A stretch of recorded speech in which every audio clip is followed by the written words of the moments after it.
compartiendo ideas.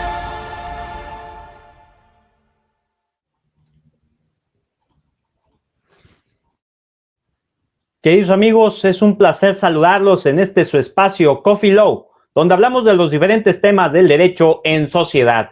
Como es por tradición, en esta sinergia con Argos Cursa Radio, la estación que te capacita, traemos con ustedes esta saga de conversatorios online con temas de gran interés. En esta ocasión vamos a tratar uno de los temas que mucho importan a la población y también al mundo del abogado, que son los beneficios financieros y fiscales de los activos intangibles, así como lo escucha, un gran tema con estupendos invitados. Y bueno, te invito a que tomes un gran café que te guste mucho para que te actives junto a nosotros. Así que vamos a darle.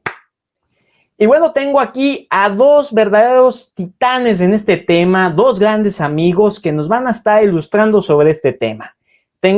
Y a continuación los presento en este espacio al maestro Salomón Pedro Santiago. Él es consultor fiscal independiente. Bienvenido, estimado Salomón.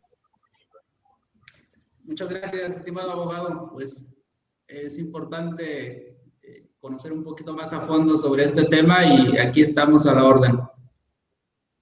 Muchísimas gracias. También contamos con la participación del maestro Alfonso Fabián Barajas. Él es socio de Fabián y Fabián, abogados fiscalistas SC. Bienvenido, mi querido amigo.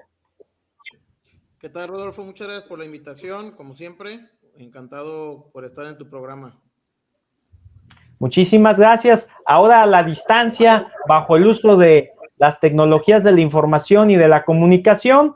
Y bueno, si están de acuerdo, vamos a comenzar. Cuando hablamos de este tema es importante conocer varias cosas. Una de ellas es muy importante, la ley de impuestos sobre la renta, del ISR. Y con esto vamos a iniciar. Y bueno, en este caso comenzamos contigo, mi estimado Alfonso. Así que, pues adelante.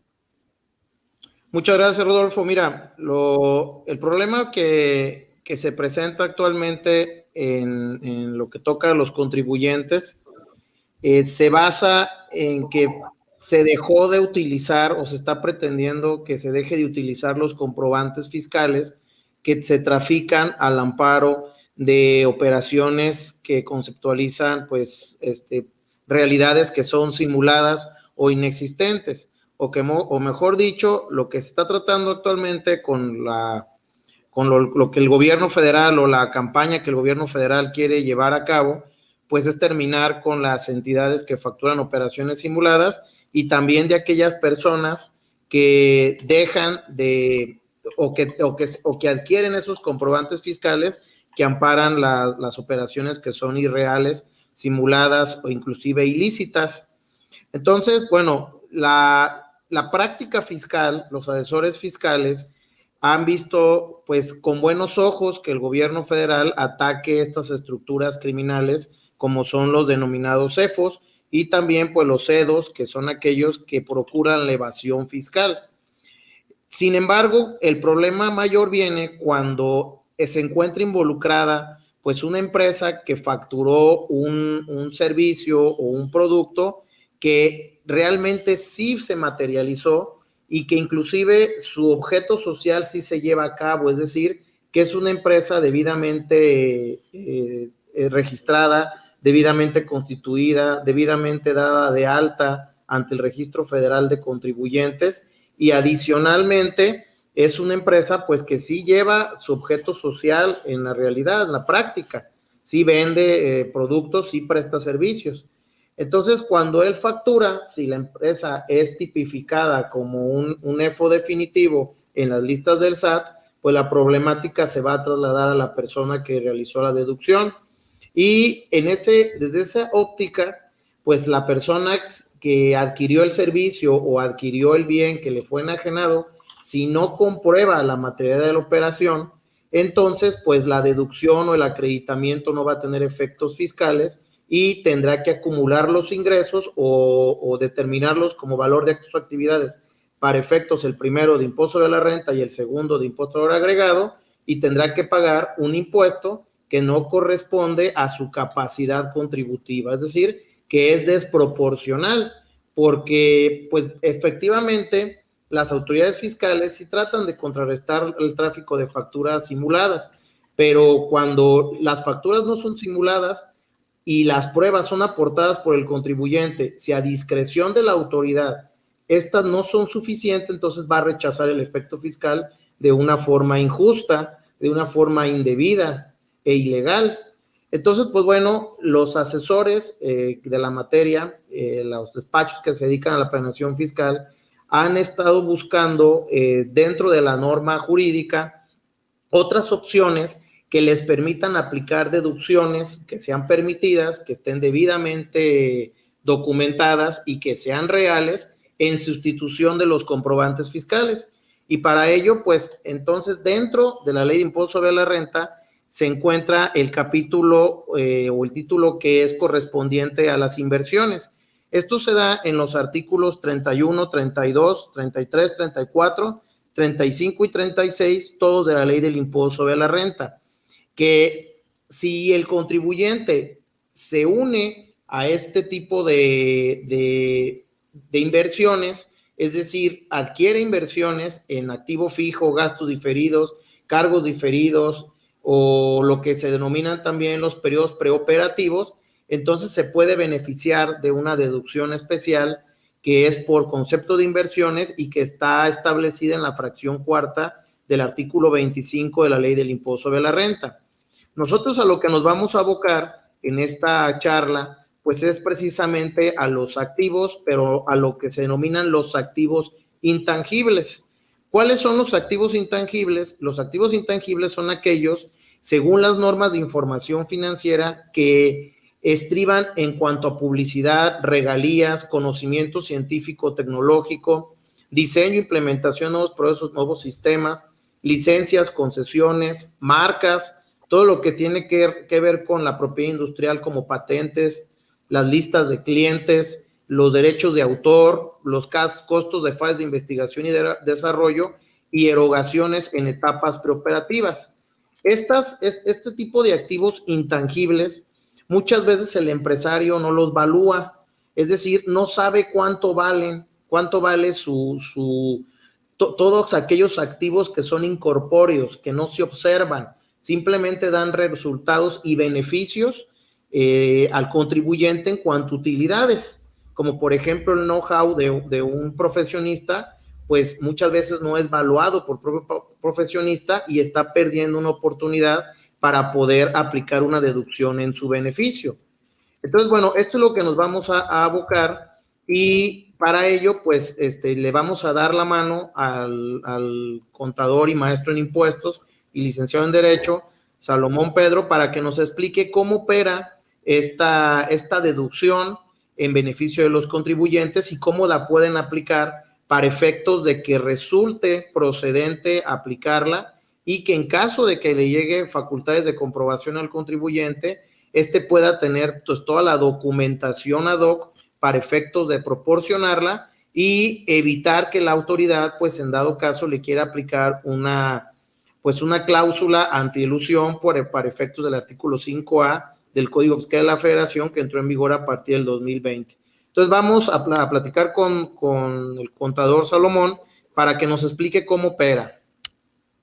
Muy bien, pues estimado Salomón, te escuchamos. Los activos intangibles es el tema y bueno, para todos los que nos están acompañando en esta emisión en vivo, estamos hablando justamente de los beneficios fiscales y financieros en relación a los activos intangibles. Nos acompaña el maestro Alfonso Fabián y también el maestro Salomón para hablarnos de estos temas. Sin más, estimado maestro, bueno, hablar de estos activos intangibles, cuál es su propósito. Sabemos que dentro del contenido de este tema podríamos aludir obviamente a lo que es el reconocimiento financiero y el reconocimiento fiscal, así que sin más, pues adelante.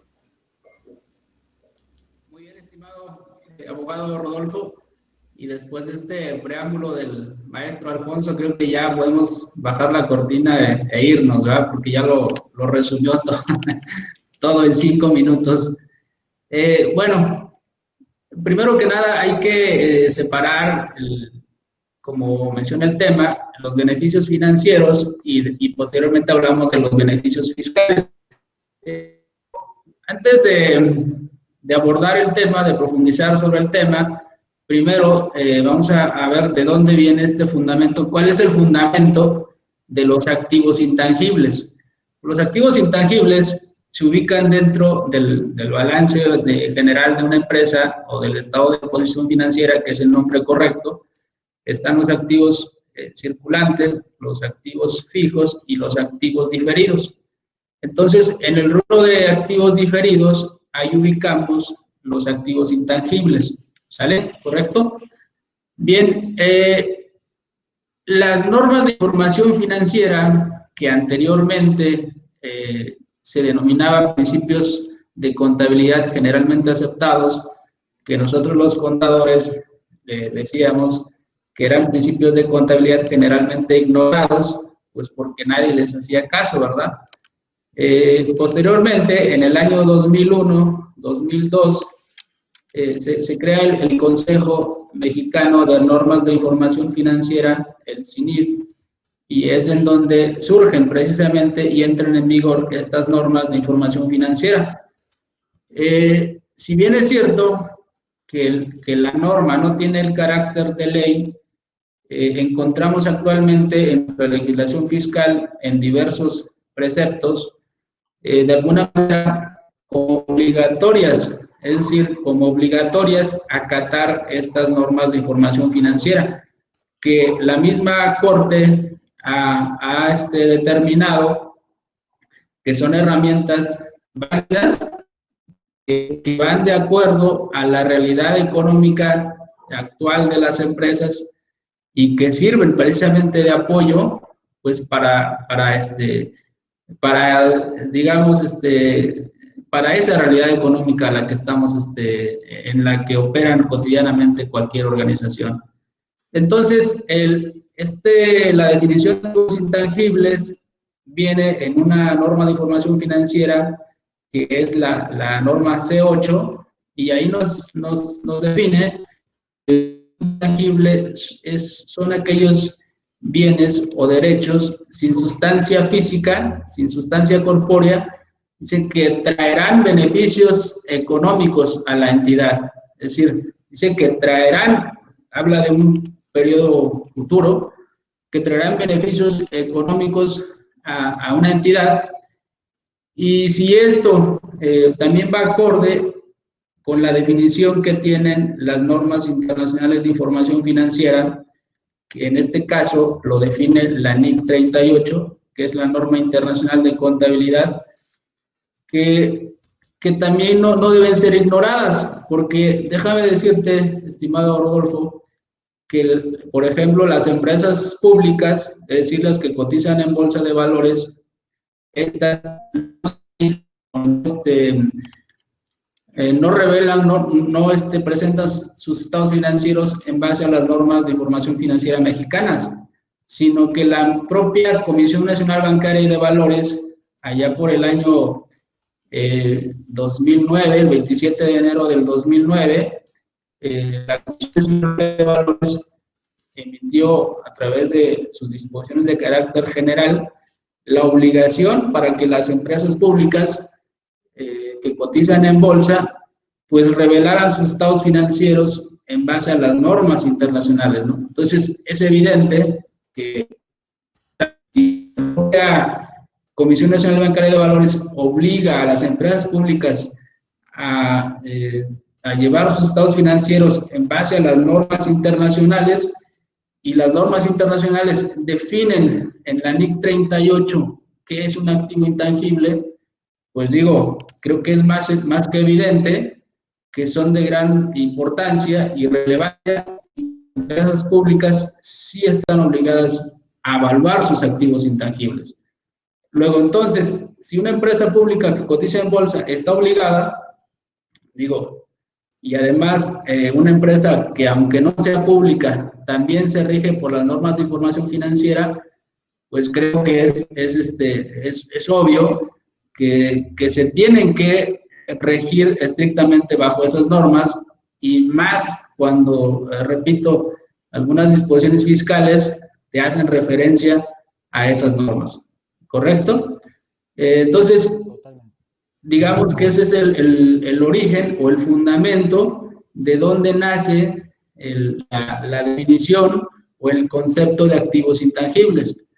Decía el maestro Alfonso que también muchas empresas, bueno, ya dio un resumen más que claro sobre la posibilidad que tienen muchas empresas o que podrían tener de reconocer sus activos intangibles, evaluarlos y, de ser posible, pues aprovechar esa deducción que nos permite la ley del impuesto sobre la renta y que ni siquiera está sujeta a interpretación. En este caso, la ley este artículo es claro, pues, en el concepto de lo que se considera un activo, un gasto diferido, y que por lo tanto es deducible en un porcentaje anual, ¿verdad?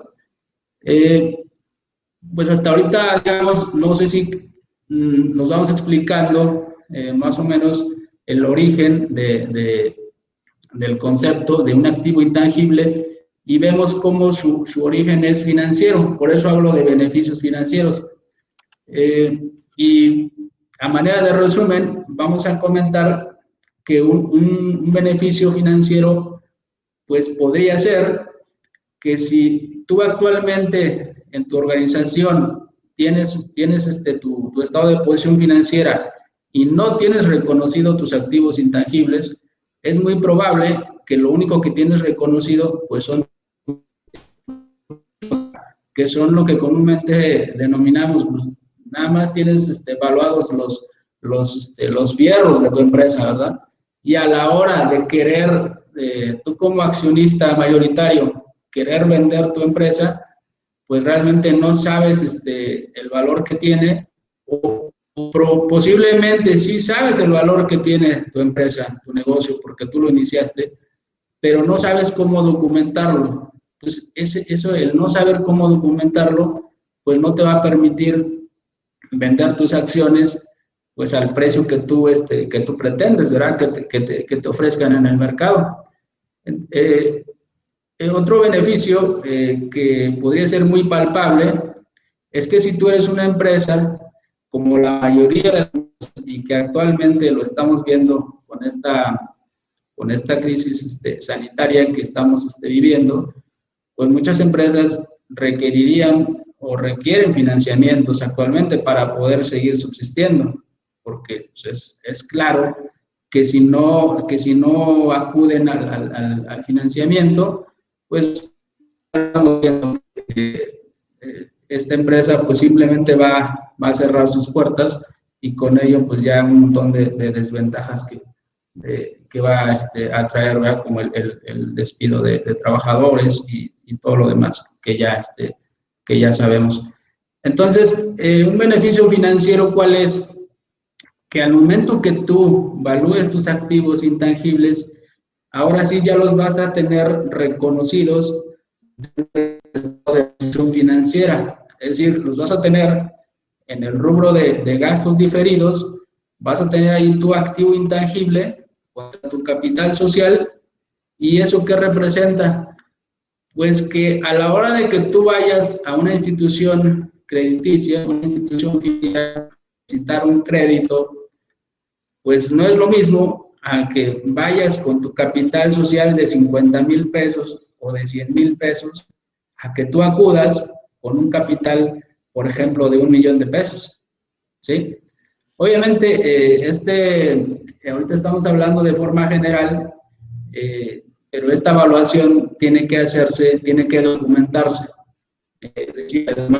Es que son muchos los activos intangibles que puede tener una empresa, ¿no? Dependiendo del giro al que se dedique cada una, pero si es una empresa comercializadora, pues puede tener manuales de procesos productivos, canales de distribución, listas de clientes, contratos con clientes,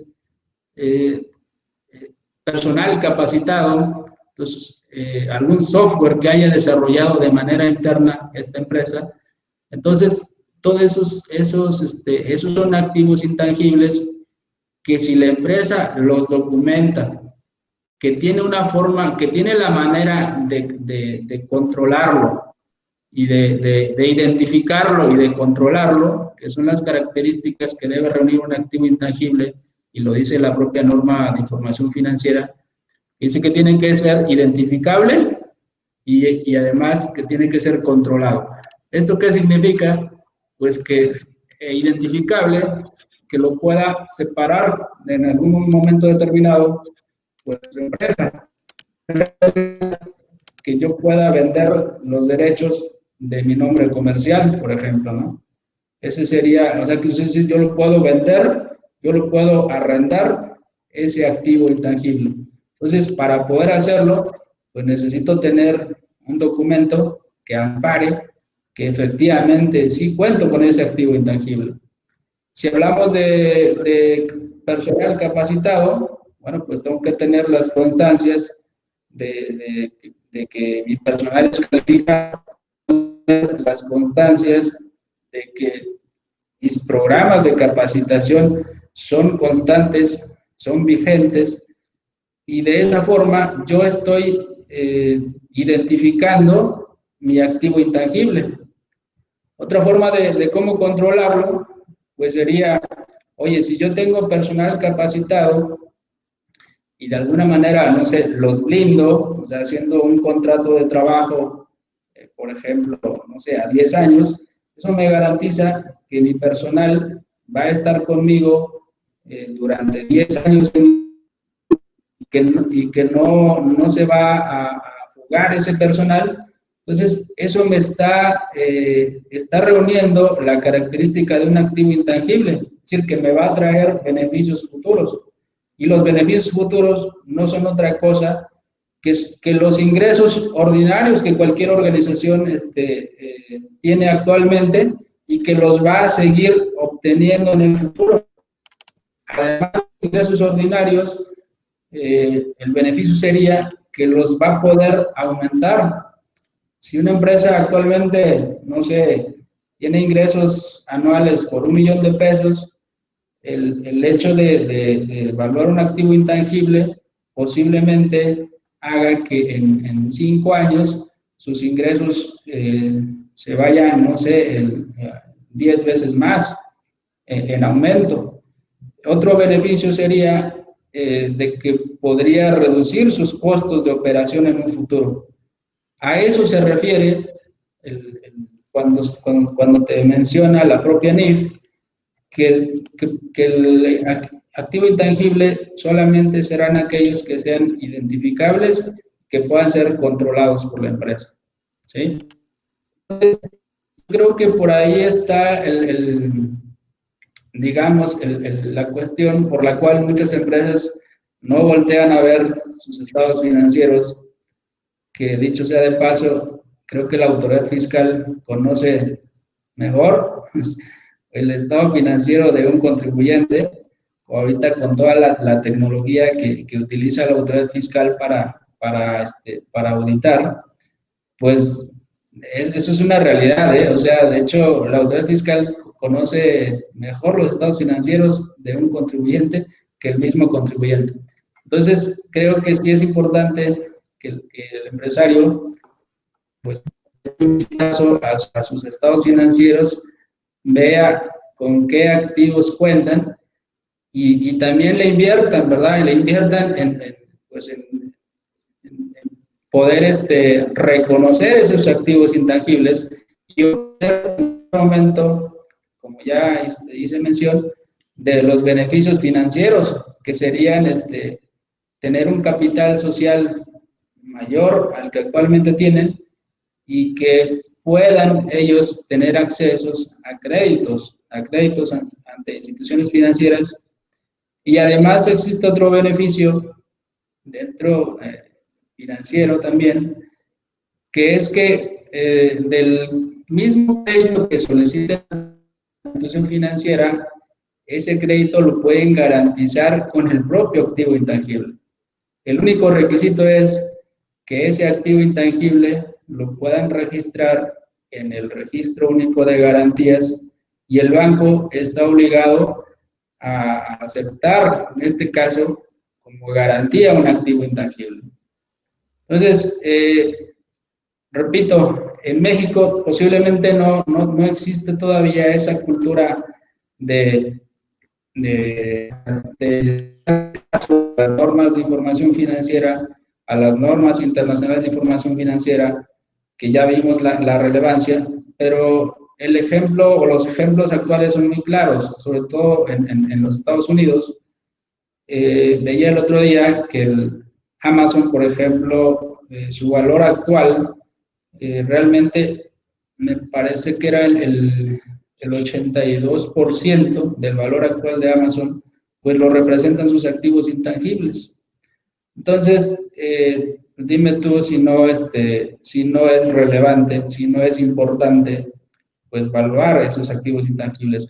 No importa si eres una empresa pequeña o grande, pero si eres una empresa formal que, que lleva a lo mejor ya algún tiempo en el mercado y que tienes un proyecto pues de vida a largo plazo, creo que es el momento para voltear e invertir un poquito en reconocer, en capitalizar estos activos que estás ahí desaprovechando.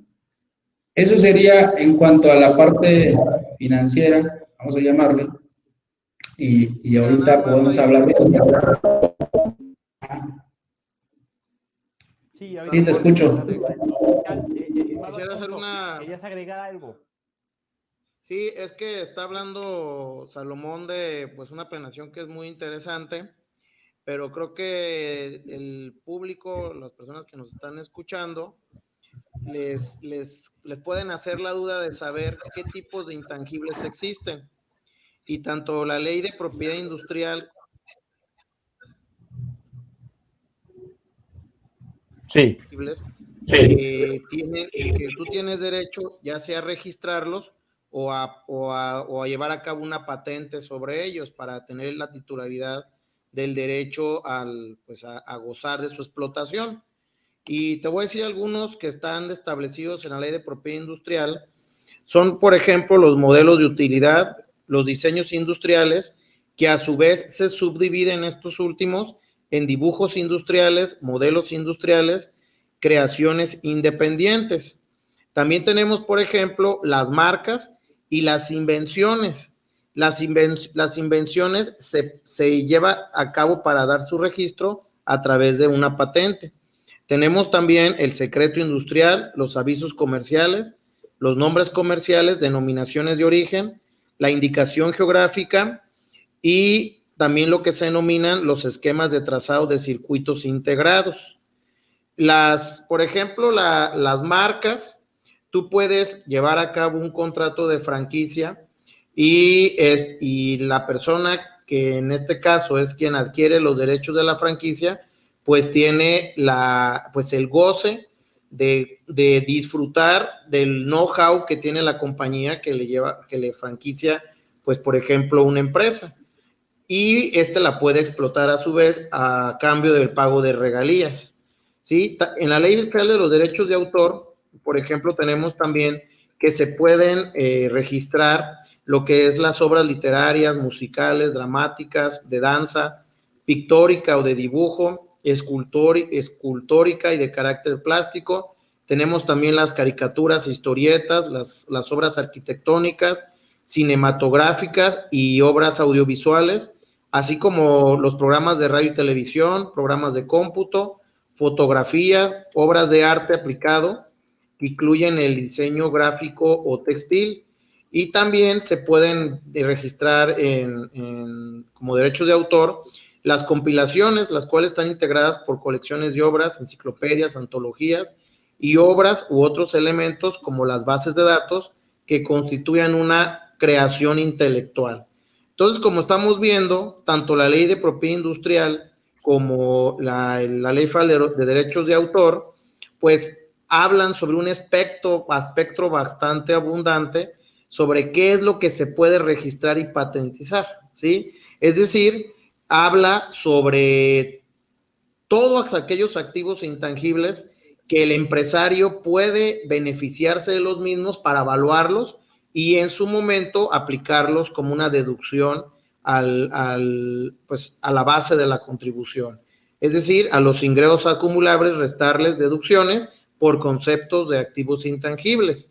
Mañana incluso puedo aprovechar aquí para hacer la invitación en que vas a entrevistar a un experto que va a hablar sobre derechos de autor y propiedad industrial, y eso abona más a lo que es esta plática que estamos llevando a cabo en este momento, para que el público conozca a mayor detalle cómo aplica esta deducción.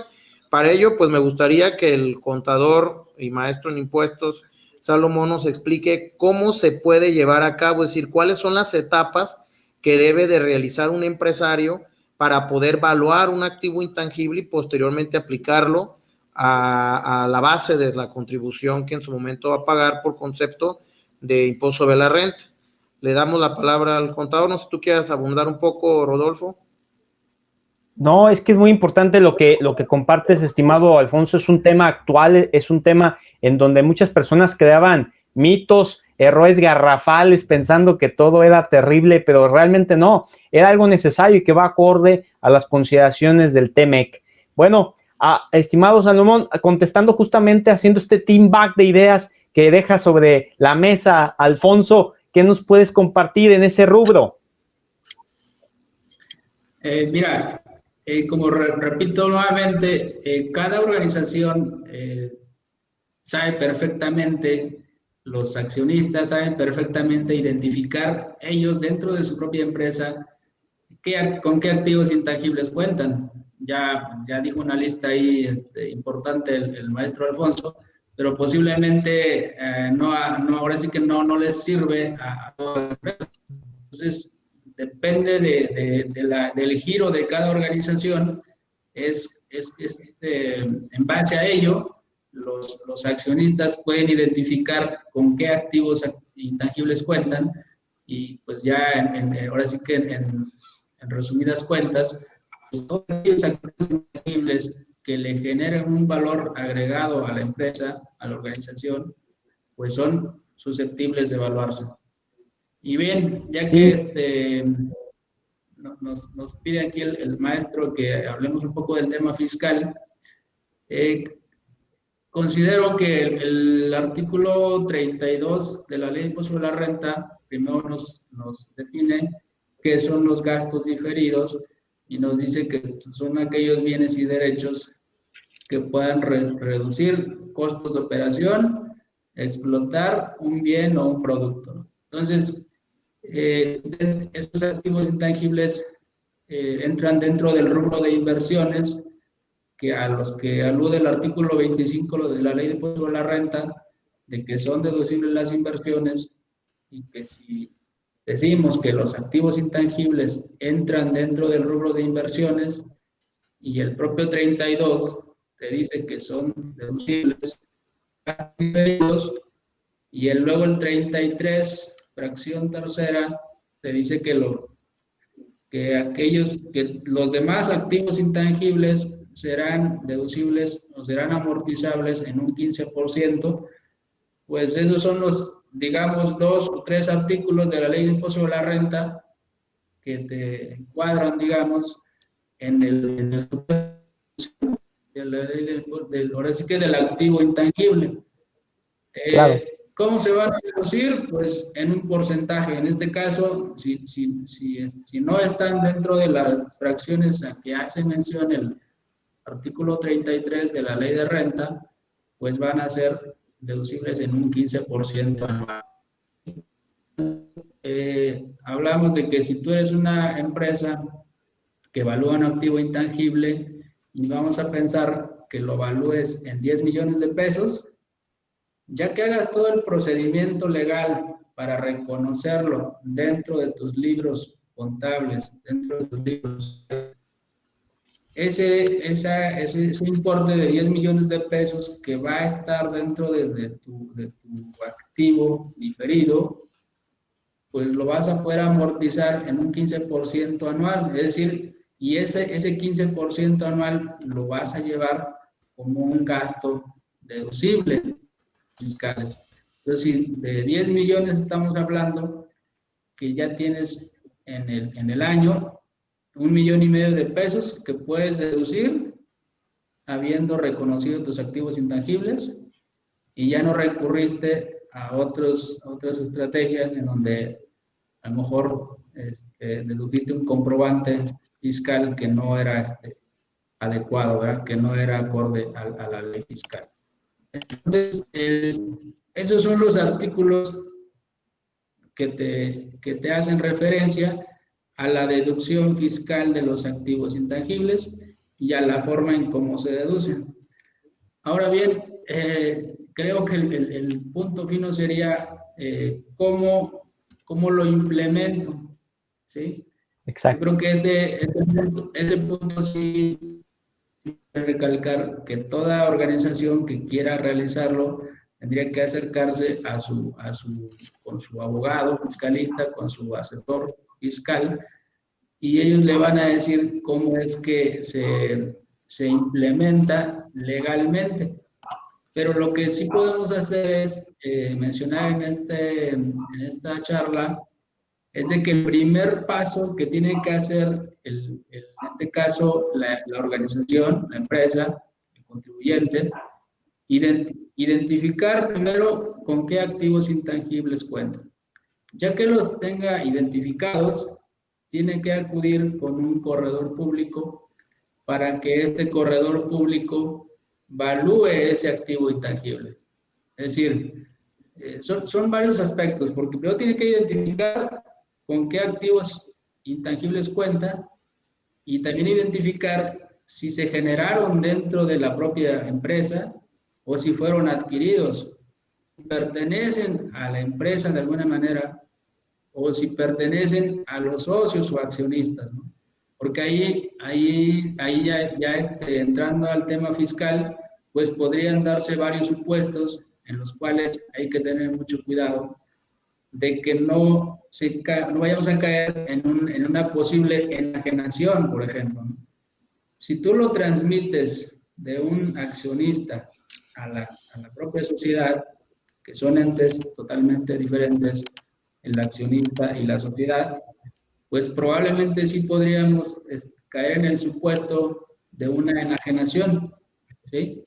Entonces, por eso yo recomiendo que no es así nada más decir, mira, ya los reconoces en tus libros contables, sociales, y ya estás en posibilidad de deducirlos.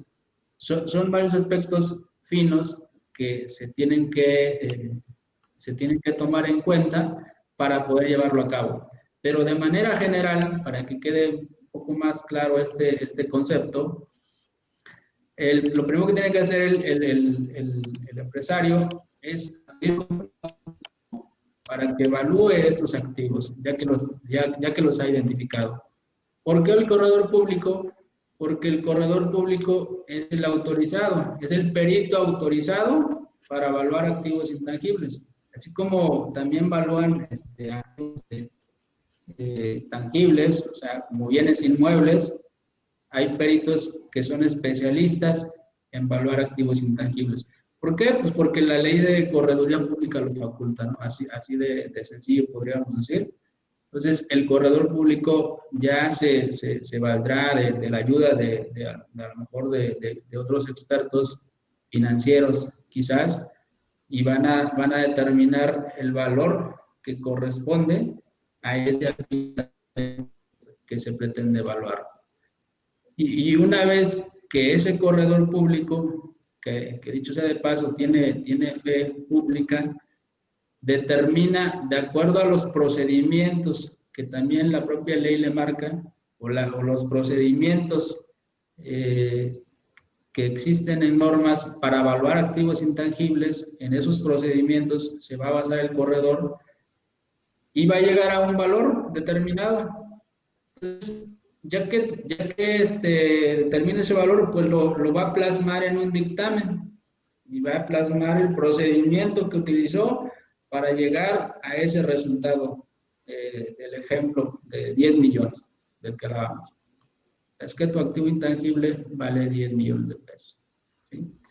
Posteriormente a ello, repito, hay que identificar si se generó internamente de la empresa o si fue adquirido, Ya que tengas bien definidos esos aspectos, a la capitalización de esos activos intangibles, ¿sí? Que es otro procedimiento también que es, pues de alguna manera un poco complejo, digo, porque tenemos que cuidar aspectos de no caer en una engañación, y es que muchos contribuyentes a veces temen, por decirlo de alguna manera, porque no quieren llamar la atención, o no quieren que si en un determinado momento la autoridad fiscal, ejerciendo facultades, pues determinen que el procedimiento fue mal hecho, y probablemente les puedan determinar un crédito fiscal, ya sea para la sociedad o para el accionista. Por eso yo recomiendo que se acerquen con su asesor fiscal, con su abogado fiscalista, y de esa manera ellos puedan determinar cómo es el procedimiento para poder capitalizar esos activos ya dentro de la empresa. Ya teniéndolos dentro del capital contable, pues simplemente están ya en posibilidad, como decíamos, de aplicar los artículos 25, 31, 32, 33 de la ley de renta, y poder llevar a cabo la deducción. Entonces, de manera general, digamos que ese sería el procedimiento mediante el cual pues se puedan capitalizar esos activos intangibles dentro de una sociedad, y aprovechar ese beneficio fiscal de la deducción, y también ver otras posibilidades de que la propia ley del impuesto a la renta te marca, de ver un posible reembolso de acciones, por ejemplo, ¿no? En un determinado momento, que también tiene un procedimiento específico.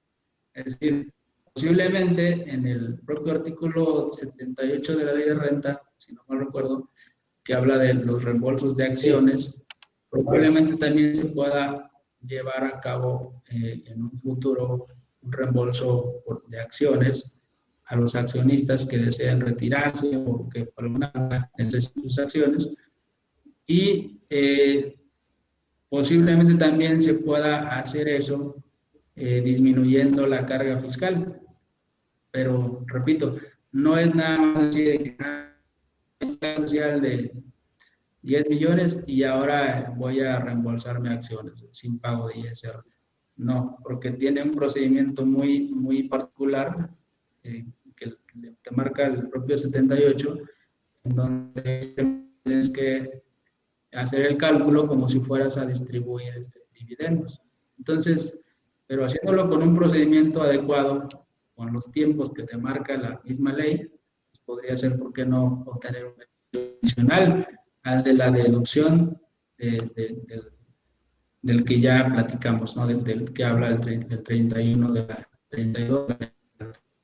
Entonces, de forma general sería, pues esa sería como la importancia o trascendencia que tiene ahorita la evaluación de los activos intangibles, porque tienes un beneficio financiero y ya vimos que también tiene un beneficio fiscal. Y aún cuando tenemos esos artículos, aquí ya hizo mención el maestro Alfonso, el artículo 5A del Código Fiscal de la Federación, que también todo el mundo le teme, pues estuvo desde el 2005 queriéndose implementar en la legislación fiscal, y curiosamente, con la entrada de este nuevo gobierno, pues fue aprobado, ¿no? Este artículo que se le denomina artículo cláusula antielusiva, y ya, bueno, con eso todo el mundo habla de que ya se acabó la planeación fiscal, que ya no.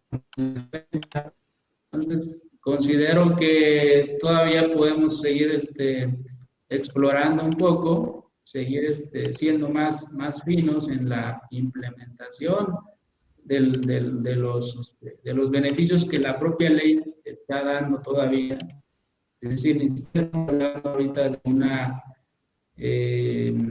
de de un vacío legal, sino que la propia ley de impuesto a la renta en este caso es muy claro a la hora de definirte la deducción del activo intangible, ¿no? O sea, entonces, creo que aún con estos artículos de la cláusula antielusiva, con la implementación de los esquemas reportables que habla el Código Fiscal de la Federación, creo que esta sería una herramienta muy importante que tenemos que voltear a ver y puede ser necesario, ¿no? Primero para obtener los beneficios financieros y ya a elección del contribuyente queda si quiere también obtener beneficios fiscales. Totalmente, totalmente, estimado maestro Salomón. Vamos a llegar a este punto de las conclusiones, de las reflexiones para todo nuestro auditorio. Hay muchas personas que están viéndonos y escuchándonos. Les agradecemos mucho estar presentes en esta emisión de Coffee Law en Argos Cursa Radio, la estación que te capacita. Bueno, recaemos en las conclusiones, en los exhortos, en cómo ven que va a ir evolucionando este tema de los activos intangibles. Pues comenzamos contigo, mi estimado Alfonso.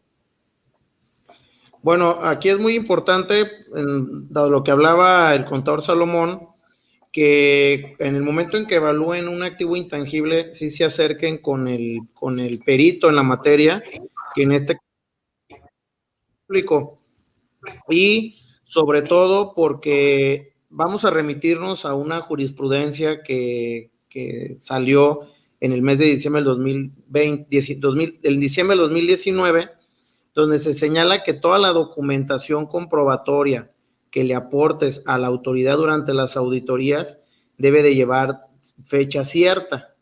Luego, entonces, es muy importante que toda la serie de pasos que el contribuyente vaya realizando para efectos de aplicar lo que es la deducción del intangible, todo vaya debidamente protocolizado y certificado ante un corredor público y o notario, ¿sí? Y la evaluación sí debe hacerse con el corredor público y todo el dictamen o actas o la serie de actas que el corredor le proporcione al contribuyente, pues deben de estar protocolizadas, certificadas en su caso, para que tengan validez frente a la autoridad fiscal cuando éste ejerza facultades de comprobación a través de una auditoría, una revisión de gabinete o una revisión electrónica. O por otro lado, también en las conclusiones que dice el contador Salomón, es muy importante que se tome en cuenta que si la empresa cae en un supuesto de la revelación de un esquema reportable, según el artículo 199 del Código Fiscal de la Federación, sí se presente el aviso respectivo a la autoridad fiscal para efectos de que ésta conozca de que están involucrados intangibles en una planeación fiscal que está implementando el asesor fiscal en este caso. Y eso evitaría multas para el asesor, y en caso de que éste omita llevar a cabo el aviso respectivo del esquema reportable, pues sí podría ser una especie de responsable solidario a la empresa. Es decir, la podría multar el fisco si el asesor no presenta los avisos correspondientes. Todo debe de ir trazado, materializado, todo debe de llevar una sustancia económica para efectos de no caer en la cláusula antielusión que dispone el artículo 5A del Código Fiscal de la Federación. Fuera de ello, la planeación es viable y tiene defensa fiscal ante tribunales y puede resultar muy provechosa para las compañías y en este caso para el empresario, y es una opción muy útil para dejar de adquirir comprobantes fiscales que pueden traer problemas a la postre, ¿sí? Como que sean declaradas las operaciones que ahí se conceptualizan como irreales o que son simuladas, ¿sí? Entonces yo creo que hay que explorar la ley para efectos de implementar planeaciones novedosas que puedan beneficiar a las compañías. Todo al margen de la norma. Totalmente, mi estimado Alfonso, todo al margen de la norma, que jamás se nos olvide eso. Estimado Salomón, te escuchamos.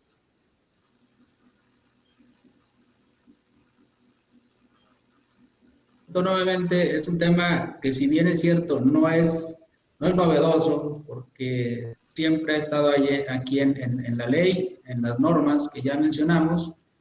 Sí vale la pena a que el empresario voltee un poco, digo, a mirar sus estados financieros y vea con qué activos cuenta, con qué activos intangibles cuenta y que está desaprovechando, y obtener el beneficio financiero que ya mencionamos, o los beneficios financieros, y bueno, y de paso, de rebote, pues los beneficios fiscales que están en la propia ley y que ya comentó el maestro Alfonso, de que es viable la estrategia, vamos a llamarla así, pero que se tiene que hacer pues al pie de la letra, conforme al marco legal, y no caer en una simulación, y más con estos artículos ya en vigor del Código Fiscal, que repito, 5A, esquemas reportables. Aparentemente ya tenemos que informarle a la autoridad fiscal cualquier tipo de planeación fiscal, y no olvidemos que a nivel que estas reformas se implementaron, pues ahora sí que haciendo un poquito caso, pues, las recomendaciones de la OCDE, del G20, que son los que van a la vanguardia, que son los fiscos de los países que se reúnen y van siempre a la vanguardia para, digamos, de alguna manera ir debilitando la planeación fiscal internacional, y ello obliga a que los fiscos de cada país implementen reformas que precisamente vayan siguiendo la misma tendencia, ¿no? Que es pues, evitar la planeación fiscal, pero también quiero dejar claro que dentro de la propia legislación nosotros tenemos ahora sí que la vía de la economía de opción, es decir, irme por donde más me beneficia, ¿sí? Siempre y cuando no contravenga las disposiciones legales, y en este caso fiscales. Es decir, nadie me obliga también a irme por el camino más gravoso, ¿sí? No por el hecho de que esté obligado a pagar los impuestos correspondientes, tenga que irme por el camino más gravoso y determinar un impuesto más alto. Si la propia ley me da las opciones para minorar esa carga fiscal, creo que no estoy incurriendo en ningún delito, estoy eludiendo, ¿no?, la ley, porque la elusión, recordemos que si bien es cierto, no está tipificada como un delito y tampoco está prohibida, sin embargo la elusión hace referencia a que me aprovecho de los vacíos legales. Y en este caso, creo que del tema que acabamos de hablar, no me estoy aprovechando de un vacío legal, sino que es muy clara la norma en este aspecto, y me permite obtener ese beneficio de la deducción.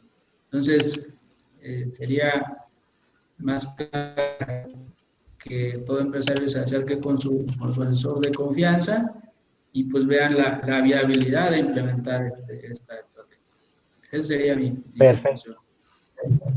Perfecto, estimado maestro Salomón. Muy importante el exhorto para toda la comunidad que pues tiene muchas personas a su cargo, que tiene responsabilidades muy grandes en el ramo empresarial, y que hoy por hoy pues no nos podemos dar a la bondad de desconocer la diferenciación y la aplicación correcta de estos beneficios que existen en ambos rubros, tanto el financiero como el fiscal, en este tenor de los activos intangibles. Pues es ahí que agradezco mucho la participación de dos grandes expertos, de dos grandes amigos que me han dotado y nos han dotado a todos de su tiempo y de su experiencia en el tema. Bueno, pues nos ha acompañado el maestro Salomón Pedro Santiago. Él es consultor fiscal independiente. Muchísimas gracias, estimado maestro Salomón.